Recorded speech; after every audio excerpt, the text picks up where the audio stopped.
Hello and welcome to Hero with 1,000 Potions, a gaming podcast where two 30-something gamers examine the storytelling and gameplay of popular and niche RPGs. It's like a book club with chibi mascot creatures. This is Season 1, and we are talking about Xenoblade Chronicles Definitive Edition. My name is Tyler, and I'm joined by my friend Nate.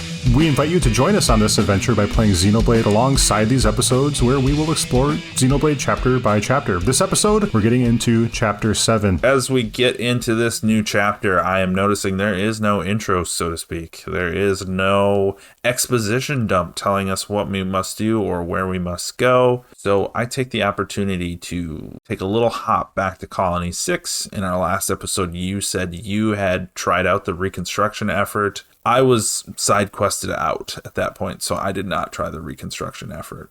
As I get to Colony 6, I start talking to some locals, and there's a quest to try and rebuild the colony, build some buildings, make some commerce happen, various modes of improvement. One of the denizens tells me, you can't dig up the land and erect buildings willy-nilly. It's like wounding the Bionis' body and rubbing salt into the wound. And I'm thinking about how this entire town was built on top of a giant fucking drill in the ground that sucks up the energy from within the planet. We talked about this in the Mines chapter, how this is like nightmare late stage capitalism destroying the very world you live on. But now this guy won't let me build a 7-Eleven. Maybe they consecrated that ground where the drill was installed. Yeah, so I'm going to get this like special stone to do this ritual to appease Bionis. What the hell did they do to get that drill built? Like, how many years of stones and rituals and appeasement did they go through to finally approve that thing? Maybe, there's a very enterprising mechanical civilization just across the way over there. Yeah. Maybe they had a hand. But anyway, I do that quest. I end up building 3 houses, but no more than that because I don't have any more wolf hides to make the houses out of, apparently. A few shops, a tree. Suddenly I am surrounded by architecture as I turn around. There are buildings, there are people, there are various things now occupying the once desolate rubblescape that I walked upon just a few minutes before. While I'm talking to people and questing, I have a question here for you. Okay. Tyler, as a kid, did you ever flail around fighting imaginary bad guys with an imaginary sword to the total embarrassment of your parents? Probably. I can see myself doing that, but I don't have a specific memory. As I engage in dialogue with citizens of Colony 6, that is exactly what Dunban is doing. As a villager speaks to him of their woes, he is flailing an imaginary sword against imaginary enemies. It reminds me, as a child, this is a little bit of a tangent, but I think it's a formative moment in my life. There was a local arcade. They used to exist back in the day for the kids listening, where they would have giant boxes that housed video games, and you'd have to put in a quarter. Now that's a quarter, that's a coin, which is 25% of $1. You'd put that quarter in and you could play a video game for a few minutes until you lost. So we had one of those at our local mall, and my mom worked at the mall at a furniture store attached to it. So she would send me off to the arcade. You weren't like murdered or abducted automatically the second you left your parents' eyesight back in the 90s. I would go visit my mom and she'd say, yeah, run across the mall all by yourself, 8-year-old, and play at the arcade. So I would go, and they had a cabinet for Street Fighter, and Super Street Fighter 2, Ryu would just stand there in the darkness as lightning struck, and he would eventually charge up a Hadouken, and he would then throw that Hadouken at the screen. And 8-year-old Nate would throw that Hadouken back at him. Hell yeah. Audibly, using my body and my mouth, I would throw the fireball with my hands and I would say the words out loud. And one time I embarrassed my sisters so completely by doing this in the arcade. I could just see the cringe on their face, and they told me to be quiet. A few minutes later, my sister was horrified at the sight of Cammie's ass cheeks. Oh no. As she did her victory pose. Cammie wins! Perfect! So it was a formative experience to me, the childhood flailing, and I relived that for just a moment as I watched Dunban do the same thing. And a sexual revolution as well. Yeah, we were getting there. I was pretty close. Astonishing memory, Nate. Thank you for sharing. Yes. To wrap up Colony 6, I'm yet again playing Matchmaker for Ewan and Matroya, delivering messages and works between the two of them as they stand within earshot of each other. Amazing. I am their messenger. I am their matchmaker. I don't know what they would do without me. Maybe they would just be forced to have an actual conversation together as they're like facing one another in some of these instances. I did the quest to go behind immovable Gonzalez. Yes. But at first I just thought, hey, maybe I can just run by him, right? The instant you aggro him, time stops and you receive a warning of imminent doom that somebody is going to die very soon. And that happens even without Shulk in the party. They will tell you, vision from the future, hey, you're going to die. Yes. So I had to actually do the quest correctly. I could not cheese it, so to speak. You actually attempted to walk around that guy. That is bold. Yep, I did. So that is my Colony 6 so far. So I went back to Colony 9 and did a little more questing there. Spoke with a gem forger, and he gave me a quest in relation to Colony 6. He says, if you can upgrade all of Colony 6's community subcomponents to level 1, I will give you this portable gem forge. And so I did, and then I got the portable gem forge, and now my menu has upgraded to include a new selection in that navigation bar to gem forge straight from the menu. Oh, that's cool. I did not know about that. I did go back and forge some gems, but it must have been before I had made any progress in the Colony 6 aspect. I think you need to upgrade your reputation in Colony 9 to unlock the quest first. All right, so let's get back into it here. As Nate said, I think for the first time in this game, a chapter begins with no cutscene. Here we are at Makna Forest, M-A-K-N-A, Makna Forest. According to the Bionis map, we're at about the back area. It's described as a humid subtropical forest. We enter the zone through a narrow pass, and we can see a colossal tree way in the distance. It's absolutely enormous. Last chapter, I mentioned the framing of that shot as we walk through the archway to have our camera forced upward towards the statues, if you remember that. Mm-hmm. This time, they also frame this shot of this tree very well by having the rocky crag you are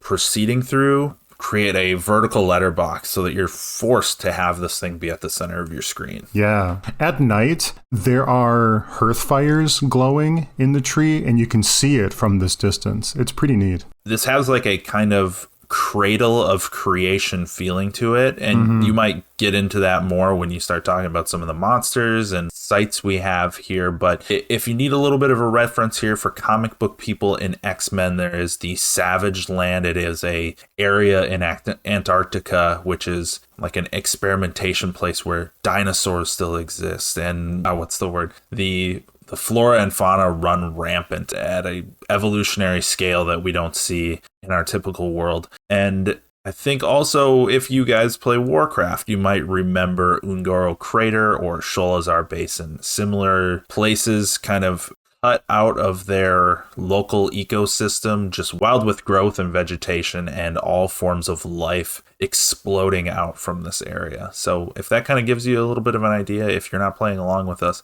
that's what we're dealing with here. It's not just a jungle, it's a vibrantly alive jungle where every inch of it has some sort of vegetation or life or water flowing, monster strolling about kind of situation. Certainly, yeah. There are mega flora here and mega fauna here. You're absolutely right to describe it as like a primordial forest. It's called Makna Forest, but it is as much a jungle as it is a forest. Isn't a jungle just a type of forest? I mean, there are deciduous trees here. There are palm trees here. I think by definition, every jungle is a forest, but not every forest is a jungle. I'm into that Venn diagram. Sounds good. Sure. So the party moves forward through this crag. We see that tree, and then we're taken away on a cutscene. This cutscene doesn't take place in front of us. It takes place elsewhere. But I didn't realize that this didn't take place in front of us until it was all over. Things start moving very, very fast. A blue, hydra, a three-headed flying creature screams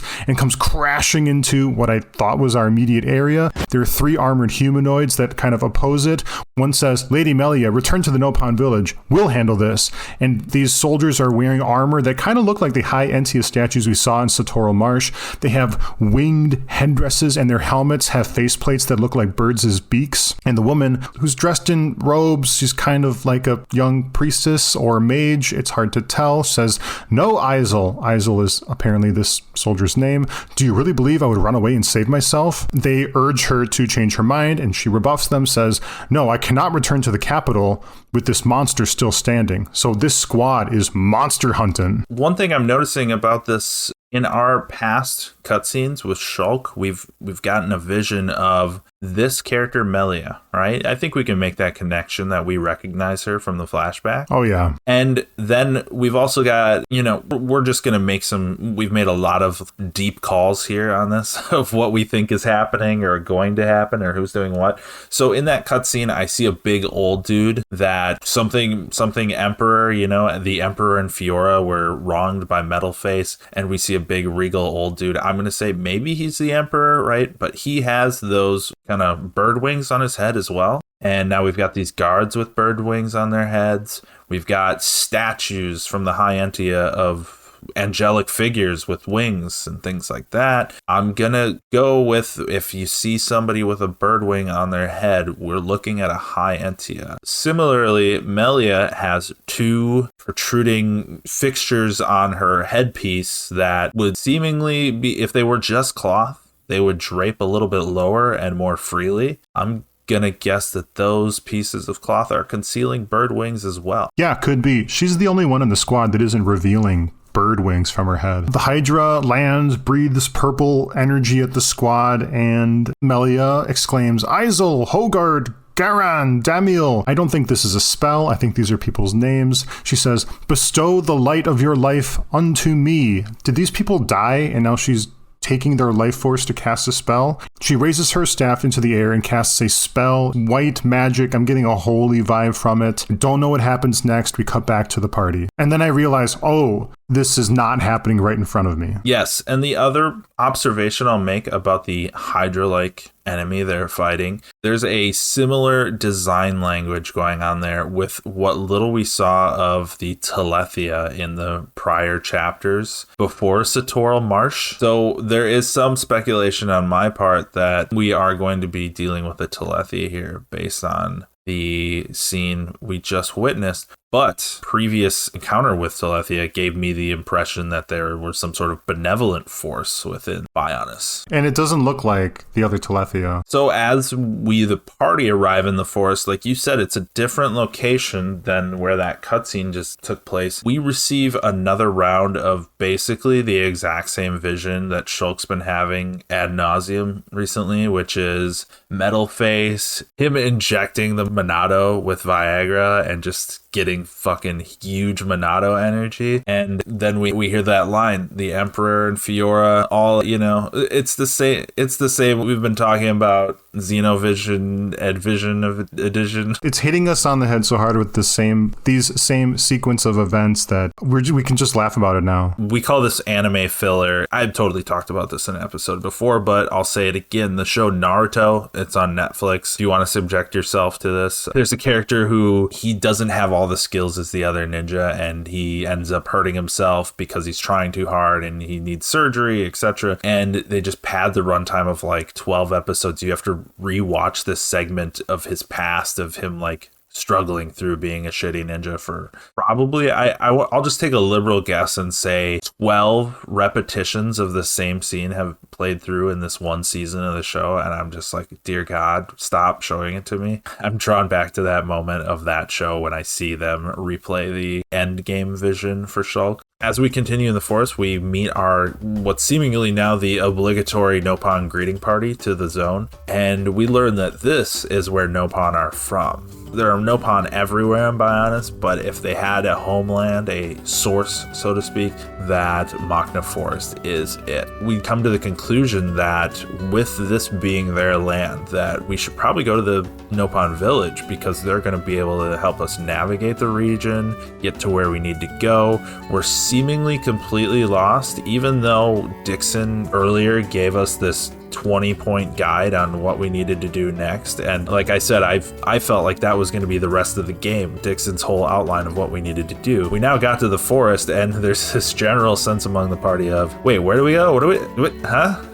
I guess let's talk to the Nopon or something, because I don't know where I'm going. So, cool. I'm into it. Well, let's meet some Nopon. That first group of Nopon I meet, it also has the Genocide King, as I'll call him. He wants to eradicate all organic life in the immediate area because he's a little dude and there are all sorts of nasty monsters around. And so I think I got like 5 quests from him to just murder everything. Mm-hmm. That's a staple of each zone too, is getting the kill everything quest the second you walk through the door. He's a bloodthirsty Nopon indeed. These Nopon are hanging out at the Agni tablet, which is just another waypoint to teleport around the map here. But it also is a vantage point to give us a beautiful scope of what this zone really looks like. There's a centerpiece feature that we're looking at here. It's called Great Machna Falls, and this tablet is on a cliff and it looks down over this large lake, and on the far side of this lake is almost a complete horizon of waterfalls at different heights. It's kind of analogous to Iguazu Falls, which you might have heard of. It's on the border of Argentina and Brazil. It's a complete eyeful of gorgeous waterfalls, and we're treated to that here. Now, there isn't that much to do in this lake. I did kind of path around it and almost fell asleep trying to circumnavigate it just to see if I can pick up anything clever or run into any elites. I think there is an elite out there, but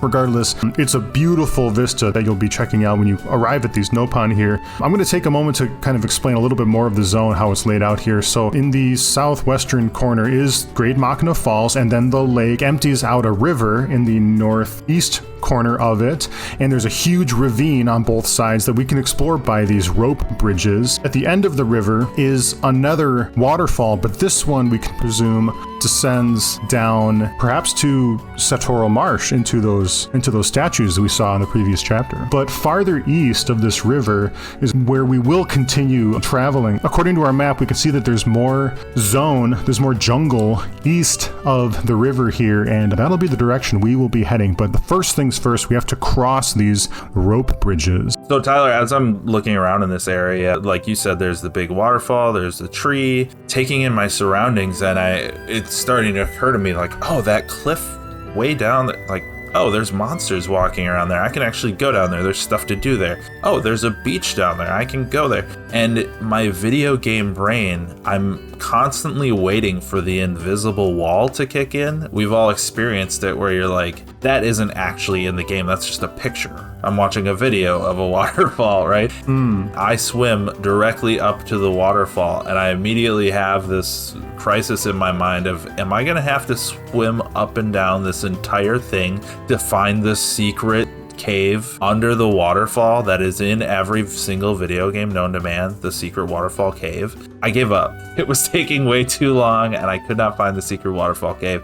There might be one. I'm not going to Google it. Who knows? I didn't find it. Yeah, but I was blown away how every time I went somewhere in this zone, there was no invisible wall. There was just walls. I also talked to the merchant here quick, and I'm just so overwhelmed with my inventory at this point that there is an L button, a sell everything button. Have you used this, Tyler? Nope. Maybe I should, though. So you just hold L and it sells everything that is not currently on your body. In other games, when it comes to this type of thing, I hold on to all my gear because I think, well, what if there's a scenario where, for Xeno Gears, for example, it's like, what if there's a scenario where I need to stack ether defense and then put ether amplification onto this character so that they can do the crazy one-shot move because no one else can do any damage to this fucker, right? Like, I'm holding on to every single piece of gear like it's the most important thing. I finally just broke down with this game and said, sell everything, dump it all. And I hold down the L button and just cash out, right? Because I know ultimately I'm going to go beat up a bird and he's going to drop 3 pairs of pants with 17 higher defense than what I currently have. So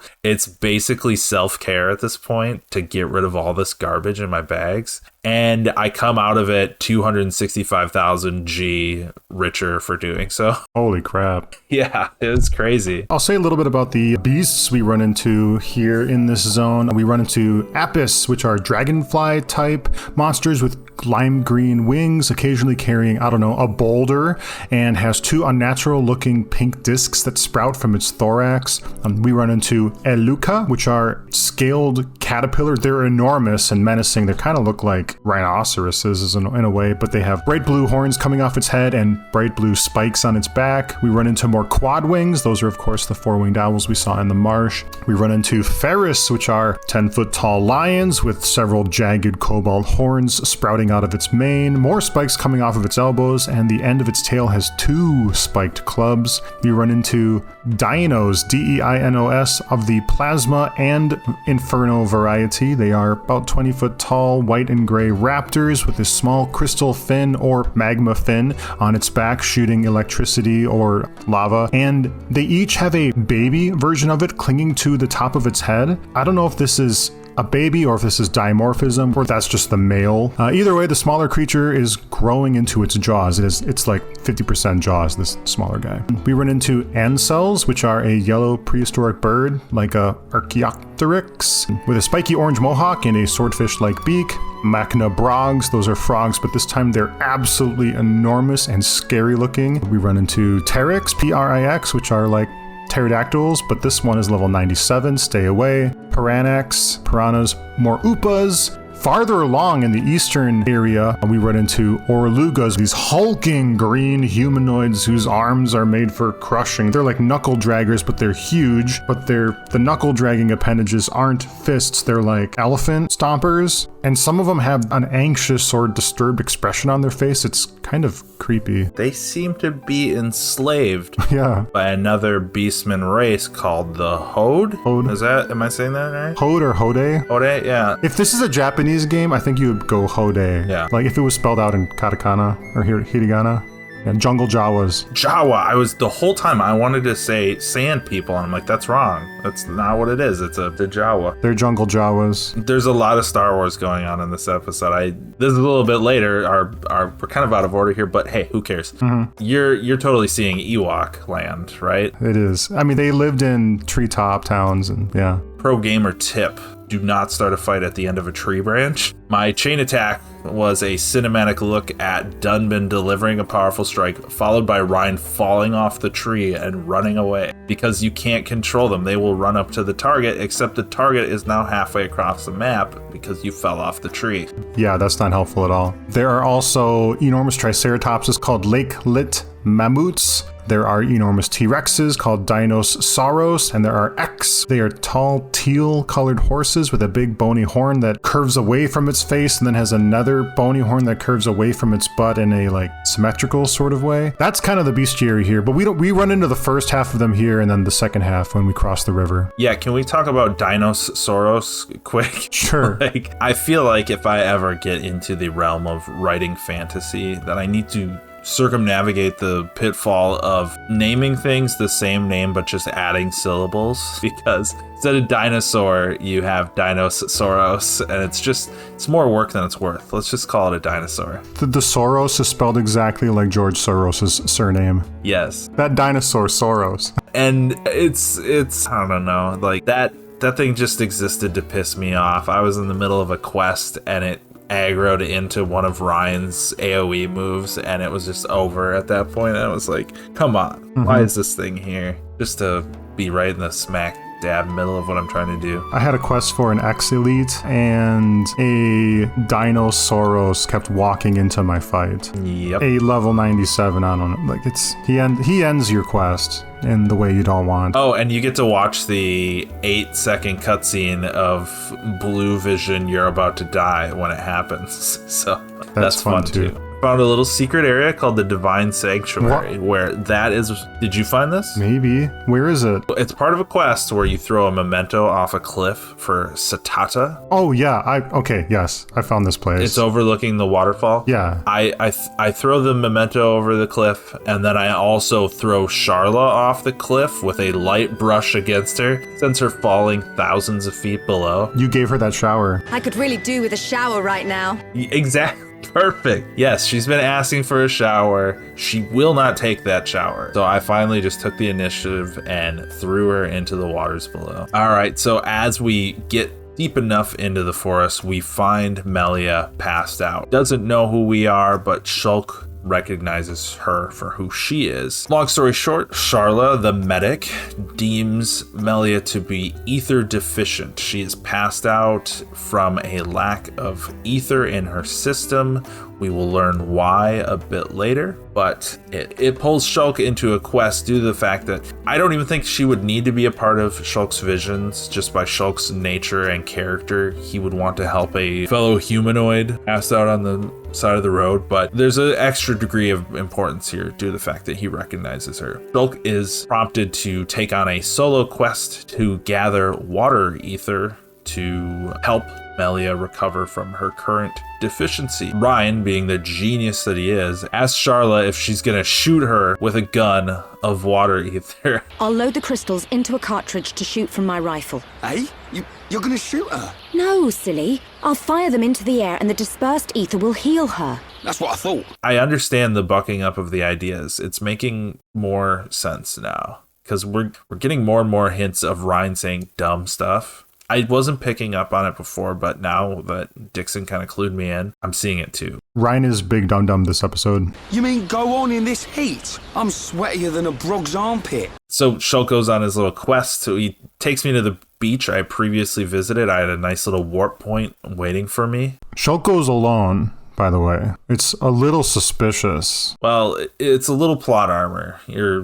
Plot, maybe not plot armor. What's the word? Plot-tentious? Yeah, exactly. Like pretentious? The plot demands it. We wrote the ending before we wrote the action. Yeah, okay. They do give it an excuse because Ryan's got to watch the camp and the Dunban's got to, polish his blade. I'm making this up, but, you get the idea. Shulk goes it alone. I have a nice little warp point to the beach, so it's not that perilous of a journey anyway. So we meet Elvis, or Alvis, I guess. How unusual. It is quite rare to see a Homs in this region. I suppose you're wondering why I am here in that case. Then permit me to introduce myself. My name is Alvis. Alvis?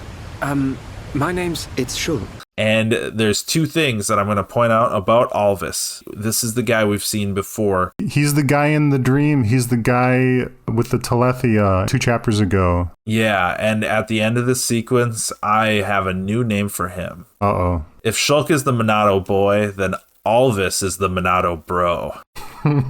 He's the Monado big brother. He knows all. Like, how you didn't have a big brother. You were the big brother. I am the big brother. And neither did I. I didn't have a big brother. But you know how in media, the big brother, he knows all the cool stuff, right? Mm-hmm. So if Shulk is Monado boy, this is Monado bro. He knows all the cool shit about the Monado. Monado edgelord. Yeah. Now, we talked about this in another episode too, but what was hanging around his neck, Tyler? I probably have a note on that. Let me see. Look it up. I want to see if you saw it. Do you want me to give you the answer? Yeah, give the answer. I don't have it. I believe that Wait, that is... I do have it. Okay, I do have it. Go. Sorry, I finally found it. There's a close-up of a pendant on him. It's a red cross with a gold outline. Do you see what I'm seeing? Are you suggesting it's the cross from Xenogears? I'm suggesting that is the Zohar right there. Oh, that's the Zohar? Oh my goodness. Yeah, think about it. The shape of the original Zohar, and then we got the little Zohar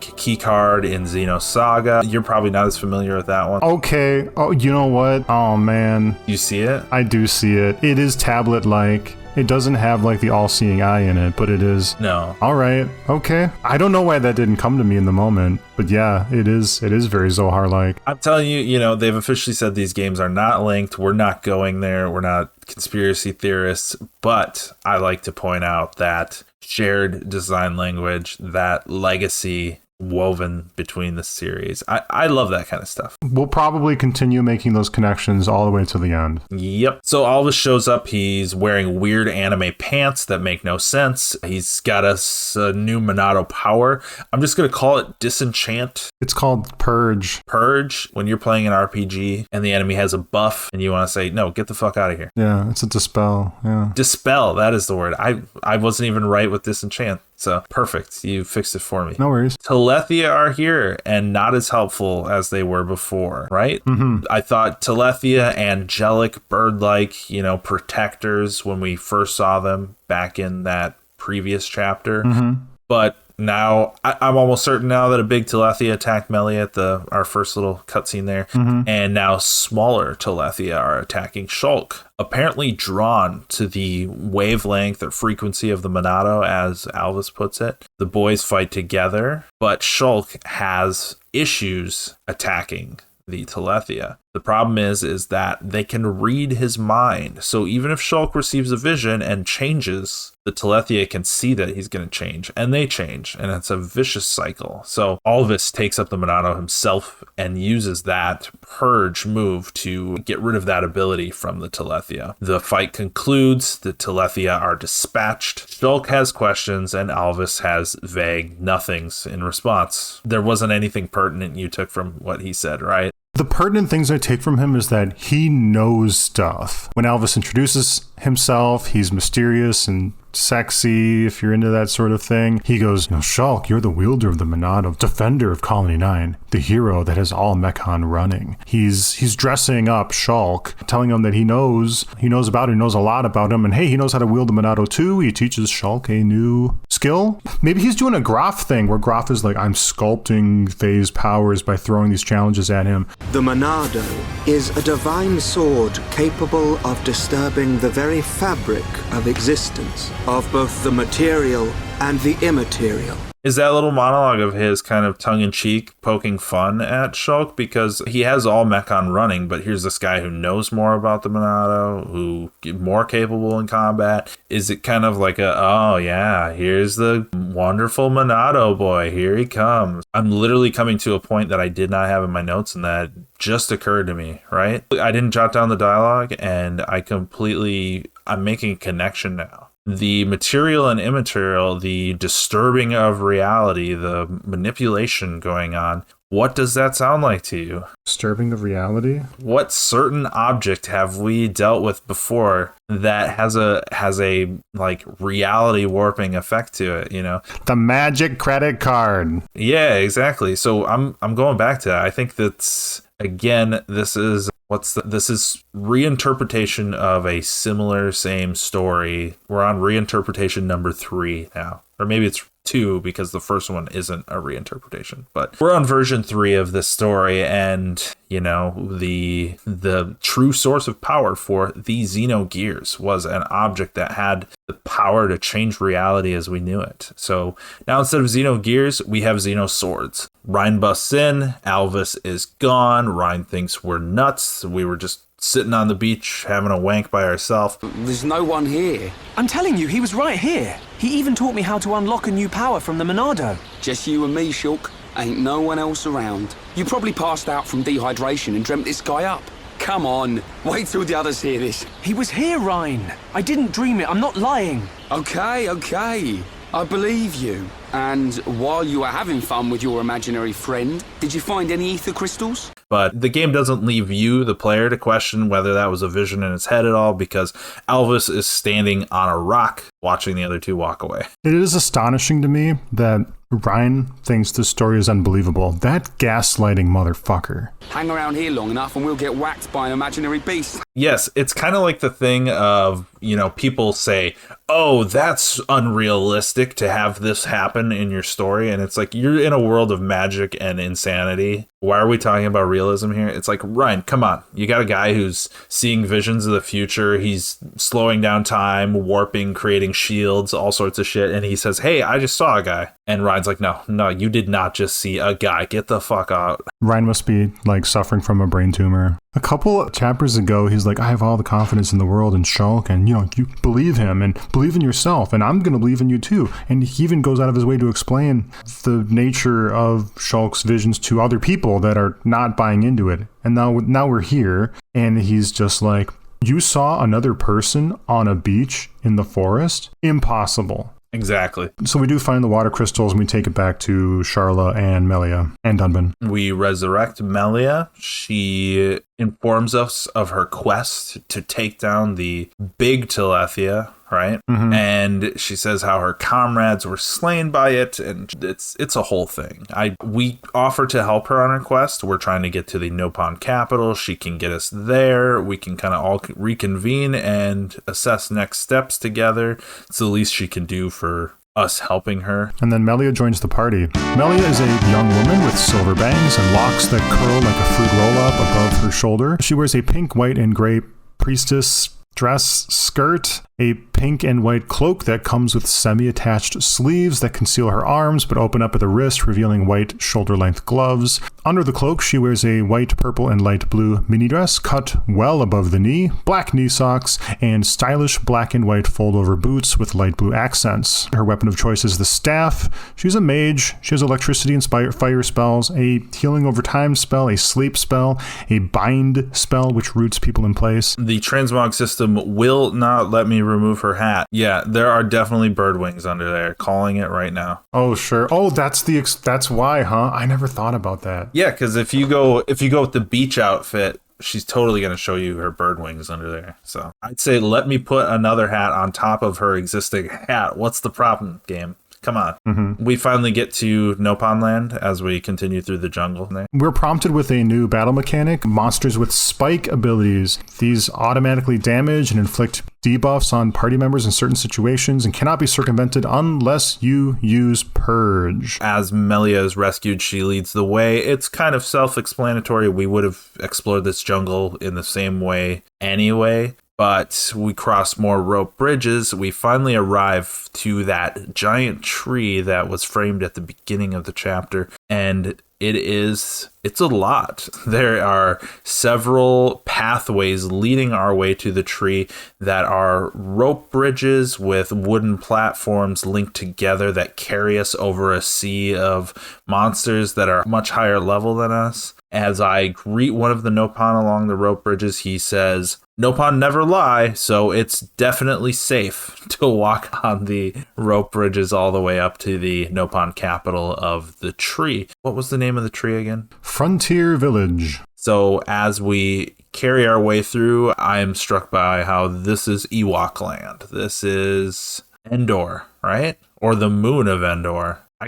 I was never clear. Is it Endor or is it a moon of Endor? I recall someone saying the forest moon of Endor. The forest moon of Endor. I wonder, have we actually ever seen Endor? Great question. This is a bit of a Star Wars tangent I'm on now. So we know what the moon of Endor looks like, but is Endor itself equally forested? Probably not. Anyway, we make it to Frontier Village, and it is a sprawling vertical metropolis of foresty creatures. I ascend tiers of Nopon society, and every 5 seconds I'm discovering a new location, to the point where all 3 of my characters leveled up just from discovering locations as I ascended the tree to my objective. We're in the enormous tree. There are about 12 levels to it. The Nopon predominantly live inside the tree. The tree is kind of hollowed out, and there are little hobbit house or like gnome houses built into the side of the interior of the tree. There's a gathering area in the bottom center. There's the elder hut at the very top. These levels are joined by staircases and rope bridges as well. They're very industrious here. They collect and process pollen orbs which illuminate the village from inside the tree. They were probably the hearth fires we saw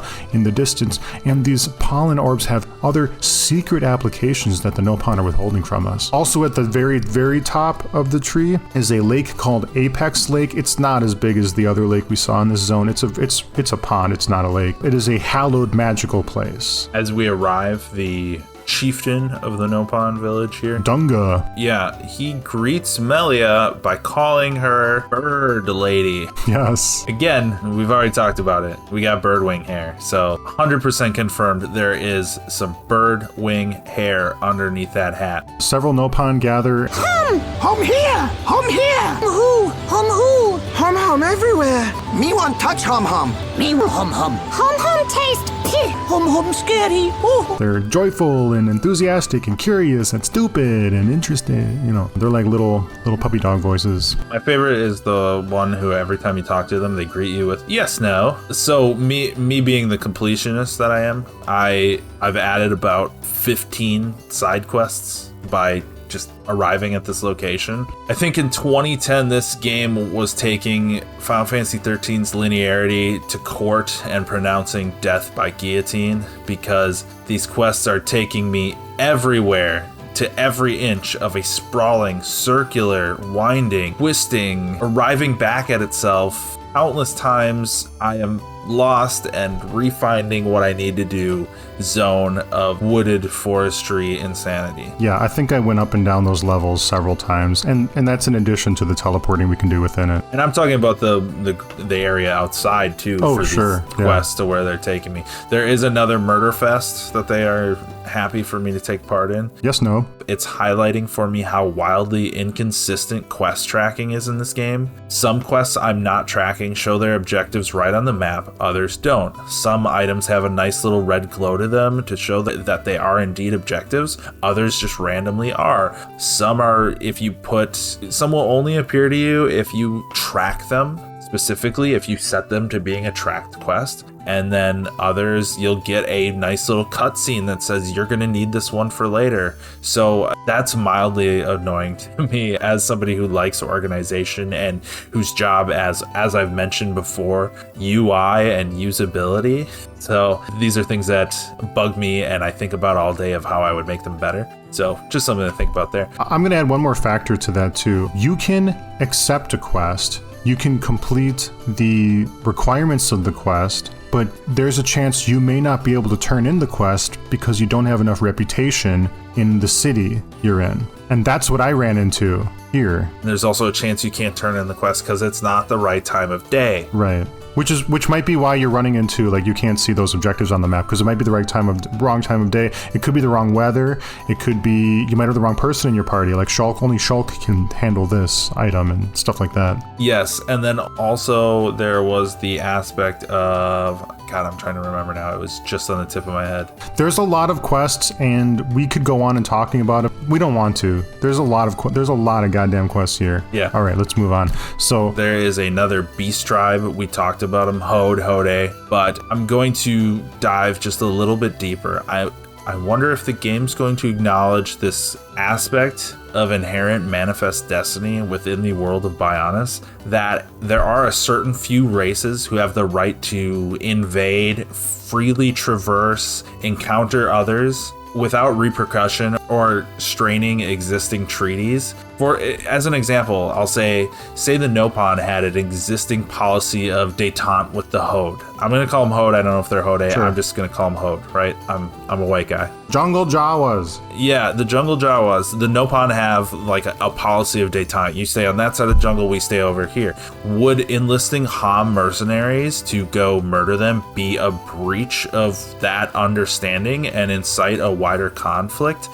I don't know. Like, this game, when we were talking about the Igna from Satoral Marsh, they are intelligent. They are kidnapping people and interrogating them. They are having a dialogue. They have their settlements, So there's this existing dichotomy of races that Ham see as deserving of mutual respect and not auto murder. And then there is a list of races that Hams attack on sight and execute without prejudice. So I'm really intrigued by that. I wonder if we're ever going to address it. Like, there's going to be some twist later in the game where like 8 different varieties of beastmen show up and be like, guess what? You are the villain, you piece of shit. We invented the Mechon because you wouldn't stop murdering us without prejudice. Couldn't say. Hadn't thought about it, yeah.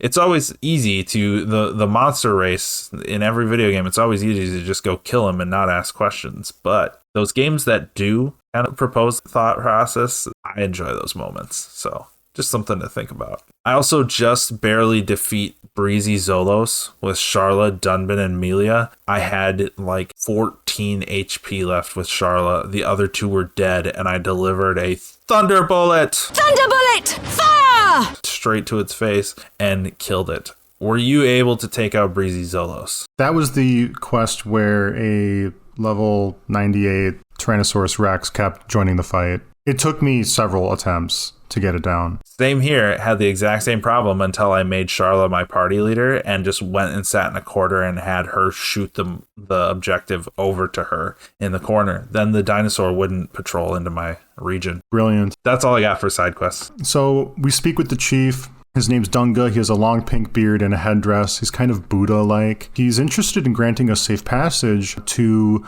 the Aerith Sea, which is where Melia is from and where we suspect the big tower prison island is located. Shulk shares his vision, and he says that he saw that Melia and himself were fighting together at the Biona's head. The chief acknowledges this vision and says, well, that means all of Machina Forest is at stake. He gives no specifics about that, and summons a Nopon warrior to assist us. Hiropon, Ricky. They really drum this up. First thing that happens is this creature bounces off the bodies of every single party member I have. There's a crowd of Nopons surrounding us, and they're all raining mushrooms down onto him as he dangles from off the pier, because that's where he ended up when he did his rollerball thing. The music is quirky, and the whole scene is just dopey and cartoonish. And the scene ends with the creature mugging the camera with a blushy kawaii winky face.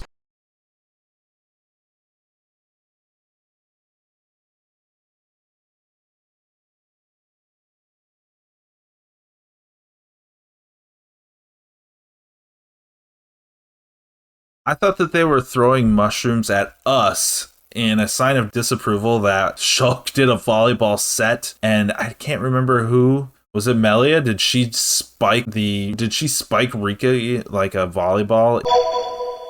Post-production Tyler here. I'm going to give you the play-by-play of this Nopon abuse because, well, I guess it's that important. So Ricky descends from the top of the tree down to the center gathering area, bounces straight off Ryan's face, who collapses to the ground, bounces off Dunbin's arm, who bats it away into Sharla. It lands on Sharla's chest, who bats it away to Melia. Melia does a volleyball serve in which Ricky pops up into the air like a volleyball. It's going to land on Shulk, and he sets it up into the air. Ryan, who is now incensed, decides he is going to leap up into the air and spike it into the ground, and so he does.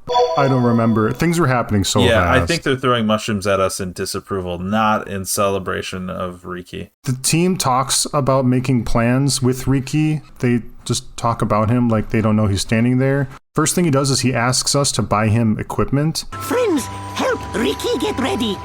You want us to get equipment for you? Ricky's friend, right?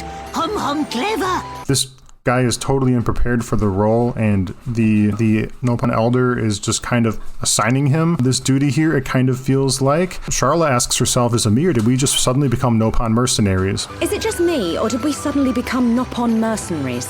We have a main story quest to collect Ricky's armor, which is astonishing. I do not like babying my new party member like this, but I am unable to decline this quest. I mean, imagine if Ryan or Dunban pulled this shit before they joined our party, you know? We don't have Dixon to make custom badass gear for this stupid little Nopon. Yes, right. Ricky says he was selected the Hiropon because of the chief's instinct. I call that instinct into question. Likewise, Ricky owes the village money. Ricky owe lots of monies to village. If Ricky defeat Dino Beast, village promised to forget my debts. And this is all kind of stupid. Ricky joins the party. Ricky is an orange creamsicle colored Nopon with brown almond shaped eyes, rosy apple cheeks, and a cat or rabbit like snout. He has a shock of orange hair with fuchsia tips. He stands maybe 3 feet tall. His egg shaped body wears a colorful jacket with teal, blue, and white with red accents. The jacket exposes a belly of a lighter shade of orange that features a brown cross shaped My Little Pony cutie mark, or maybe it's an enormous cartoonish scar. He wears a leather traveler's backpack featuring 2 canteens and a holster for his weapon, which is a club always bearing a face. The Nopon's arms are almost completely vestigial, but Nopons have surprising control and dexterity over their long floppy ears, such that Ricky's ears are strong enough to grasp and swing his melee weapon, and can even allow the Nopon to fly for brief periods. The club is as big as he is, and in its holster, the face of the club stands up above Ricky's head and bobs around as he walks on his 2 dainty appendages I can barely call legs. Finally, Ricky does not have feet and does not wear pants. Listeners out there, if you could just thank Tyler for going through the effort to produce all of that content. I started maybe 5 words into doing something similar and said, no, fuck it. I don't want to be doing this right now. Now, recently, you and I played 10 hours of Triangle Strategy, and we agreed that one of us was going to take one route and the other was going to take another so that we can see all flavors of the game. In this case, when it comes to Riki, I chose the route of not using him and not interacting with him, and I forced Tyler to do the opposite. Just kidding. Tyler, did you play as Riki? I didn't play as Riki, but he was in my party for the rest of the chapter minus the final encounter. I didn't even do that. Riki did not make his way into my party whatsoever. Oh, well, you missed some wonderful battle quotes of his like this. Riki is scared, but hero, so no lose. And this. Everyone do good. Many sacrifices Tyler has made for our entertainment pleasure on this episode. Oh, yeah, you bet, man. And I'm glad to have not partaken. I will later. For the integrity of the podcast, I will subject myself to Riki, but I was in a flow. I was in a rhythm where I was enjoying my time, and I did not want to sully the experience with bullshit. New hum friends, meet this year's legendary hero pon Riki. Riki live to serve. Let me tell you a little about his kit, because his kit's pretty interesting. He has a bleed. He has a poison. He has a root. I think he has a paralyze. He has a single target strike. And his special ability is a steal. He steals an item. So you have an additional item that you get at the end of a battle. He's a debuffer with some physical stuff, and a thief. The only time I used Chuchu in Xenogears was at the very end of the game when we fought the giant orbs. He soaked damage and did some bullshit, but beyond that, I did not use Chuchu once. It's fine. But I'll probably have to, I'm taking this game a little bit more as exploratory adventure, so I will incorporate Riki at some point. So finally, as our party concludes all of their business in the forest, Tyler's got any other side quests he wants to wrap up. I did a majority of them before meeting Riki, but I'm tired of talking about side quests. Yeah, we're done. We're out of the side quests. We're done. We're done with Riki. We're done with side quests. We're getting to back into the main course here. So we track down and confront the big Telethia, the one Melia has been hunting. The Telethia absorbs the ether from the surrounding area. We are looking at a desolate gray husk of life, the exact opposite of the lush, vibrant jungle forest that we've been enjoying the last few hours. It's called the Decayed Forest. Yes, and that gives us a little bit more clarity on that ether deficiency that Charla diagnosed Melia with earlier. We now have a mechanic that explains that. The fight, as we get into our battle with the giant, is it Leon or Leon Telethia? Leone, Leone, Telethia. The Leona Telethia. Oh, awesome. Don't stare directly at me for too long. I'd buy that skin. Yeah, exactly. We called this the Hydra in the beginning, but it turns out it's a Telethia. It's a different kind of Telethia. It doesn't look like the ones we saw earlier. This one is like a beast. It's a quadruped. It has 3 heads, so it's kind of like a Cerberus variation of the Telethias we saw earlier. Predominantly blue and green, but has a ring of yellow balls of light that encircle its torso. The fight seems unwillable because of its ability to heal from drawing ether from the land. So not only do we have the see the future thing that Shulk can disenchant, but we also have the absorb, the healing that you can... Granted, it already has sucked all the life out of the land, but there's apparently more. It's got a nice reservoir there of unseen energy to some degree. But Shulk perseveres and tells the others not to give in, and that there will be a way, that the Monado will provide a way. Melia does some inner mind dialogue about whether this is actually something that, like, where does this confidence come from? Where does this boy get off, like, just saying, hey, we can do it? Because she's felt fairly hopeless up against it. She's seen her allies fall before it. So this young kid with his weeb sword is kind of not making total sense to her, right? Mm-hmm. But there is a tactic that Shulk has in mind. We confront the battle. In the first stage, we disenchant the Telethia every chance we get. I kind of got myself into a little bit of a pickle in that I cast the purge too early before he had actually put the buff on himself. So then he puts the buff on himself, and now I cannot hit it to generate the energy for the Monado to have the ability to purge it again. So I'm whiffing all of my strikes, gaining no Monado energy, and I can't purge it. I got a workaround for you about that. Well, yeah, luckily Shulk has the ability to sacrifice his health to gain Monado energy. Oh. So that's what I had to do. That's not what I did. Oh, okay. Well, what's your workaround? I did not play Shulk, and so Shulk just used Purge correctly. Oh, gotcha. Yeah. I assumed going into the fight that this was just an innate ability that they had, but no, it is actually a buff he gives himself that you can track on the top, and you need to cast it on him then. So that was my fuck up there, but, it is what it is.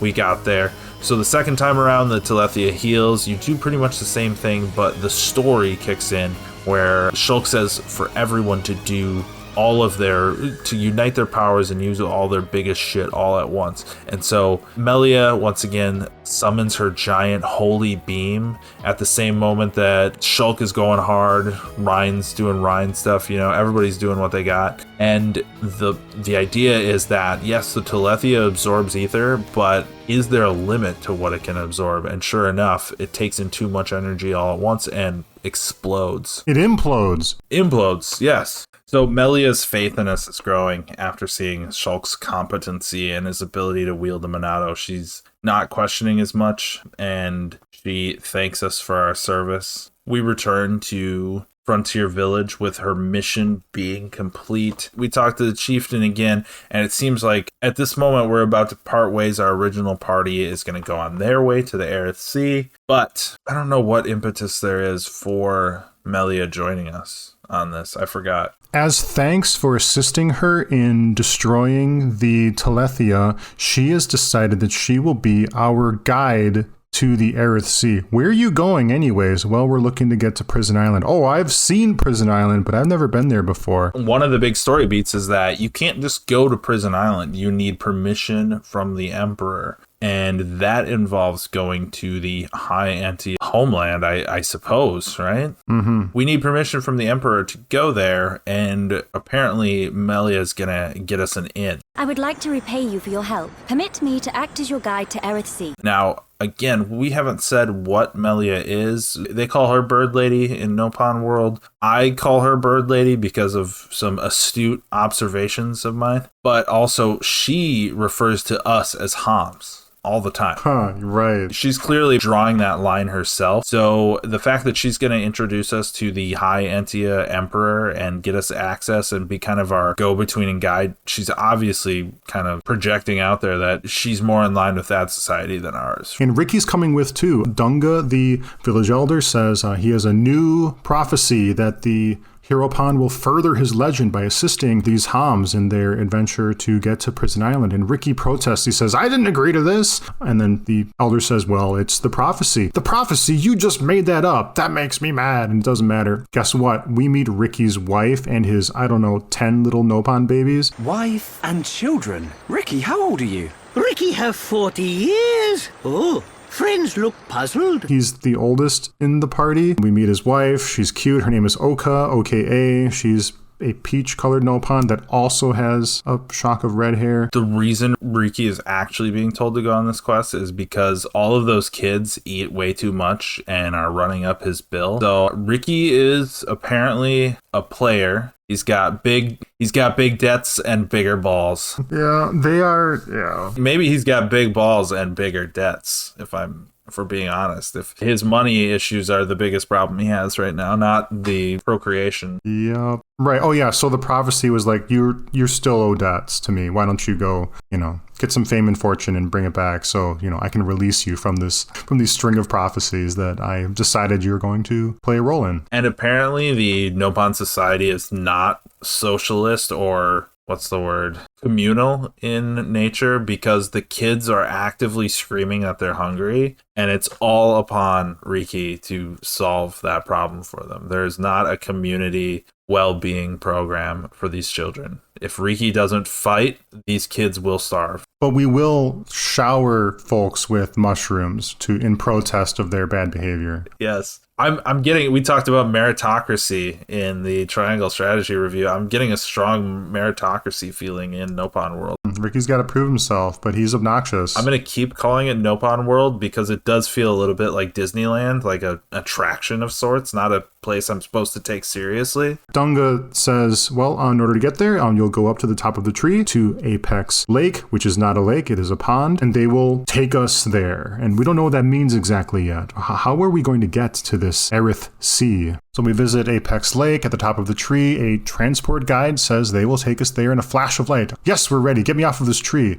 In the middle of the lake, a column of water rises up into the heavens, and Melia walks in first, and up she goes. The rest of us follow suit. For this being the home of all Nopon, we do not have a Nopon sanctuary teleport to greater adventure here anywhere in this chapter, do we? Oh, yes. There's not a single Nopon teleporter in the home of the Nopon. I did not even realize that. Nicely done. We have one final chapter ending scene to toss on, and this one is pretty short and not as many reveals as we had before, but I think I can sum it up in just a couple sentences. A woman of the aforementioned bird head variety stands in yet another dark, mysterious lab. Bubbles burst within glass tubes, and a curled up Telethia seemingly pulsates as this new figure looks. Right, yeah, this shot is maybe 15 seconds long, no dialogue whatsoever. It's just mood and visuals, and not very many. And that's what we're left with here. Yeah. So we're off to a sea. We've seen we failed to mention this, but as we navigate this forest jungle, if you look up, you can see the headdress or the wings or the, enormous moose antlers of Bionis, and that must be like the basin in which the sea is filled. I guess we're going up there. Yeah, and I'm constantly in this space where I have to look at the map and reorient, like, where the hell am I on the body of this thing? Because I feel like, am I upside down at this point? What am I looking at here? Maybe its back is hunched, because that column of water goes straight up. If you look at Bionis, it has wings or something. Yeah. And that's directly above us, so maybe it is more horizontal then. It is not unlike a Xenogear to have some sort of giant apparatus on their back or head that would, in any other space, drag them to the ground and totally fuck up their balance, but because they have the power, they don't need to worry about it. Yeah, we did have a gear that had wings coming out of its head, didn't we? I think wasn't that Ellie's? That was Emeralda's. Oh, right. Yep, that had no arms. Had no arms, yeah. Strange center of gravity. The Nopon progenitor. Oh no. Oh boy. That'll do it for this episode. Join us for next episode. We're going to cruise the Aerith Sea. If you're playing along with us, we invite you to crush Chapter 8 before crushing that next episode with us. My rifle is getting hotter. With you and me here, what did you expect?